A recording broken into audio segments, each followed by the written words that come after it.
2014 Jayalalithaa madam வந்து India முழுவதும் பிஜேபியோட அலை இருந்துச்சு.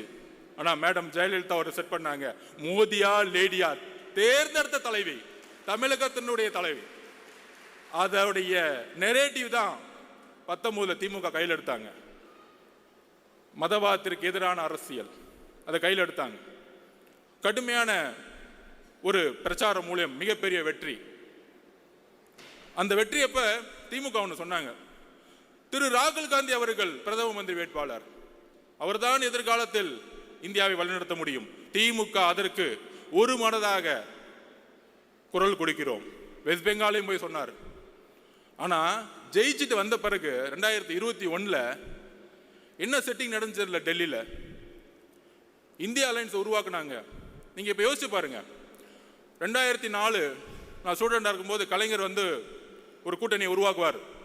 சோனியா காந்தி மேடத்தை வச்சு ஒரு பெரிய அலைன்ஸ் தீவுத்தொடரில் மீட்டிங் போட்டு ஜனநாயகத்துக்கு எதிரான குரலை உருவாக்கிறோம்னு சொல்லிட்டு ஃபர்ஸ்ட் மீட்டிங் தமிழ்நாடு தான் உருவாக்கும். இந்தியாவுடைய ஒட்டுமொத்த கூட்டணியும் யாங்கிருந்து உருவாங்கன்னா தமிழ்நாட்டிலிருந்து உருவாக்குவாங்க.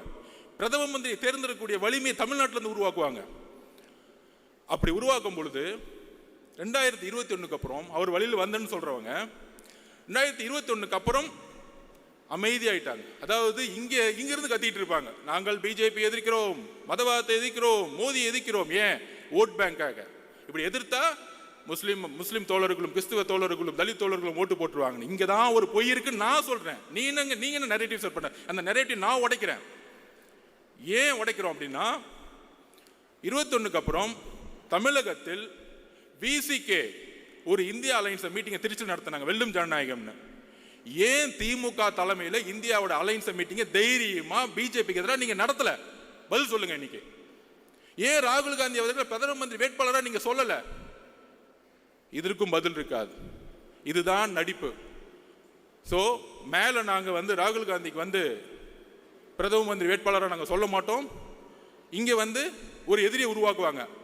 பிஜேபி, அண்ணாமலை, கேமரா டெய்லியும் பார்த்தீங்கன்னா அண்ணாமலை சுற்றி இருக்கும், திமுகவை சுற்றி இருக்கும். திமுகவை எதிர்க்கக்கூடியவங்க யாரு?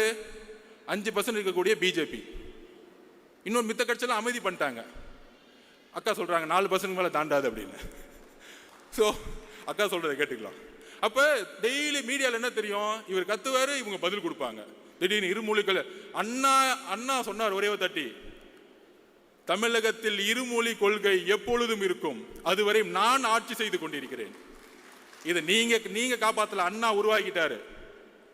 டீலிமிட்டேஷன் புரோகிராம் கொண்டு வருவாங்க, உடனே பிஜேபி ஏத்து நிற்கும், ஆமான்னு சொல்ல இவங்க நிற்கும். இந்த அரசியலை நம்ம கண்ணு முன்னாடி மீடியா செட்டிங்கோட பார்க்கவே வச்சுட்டு இருக்காங்க.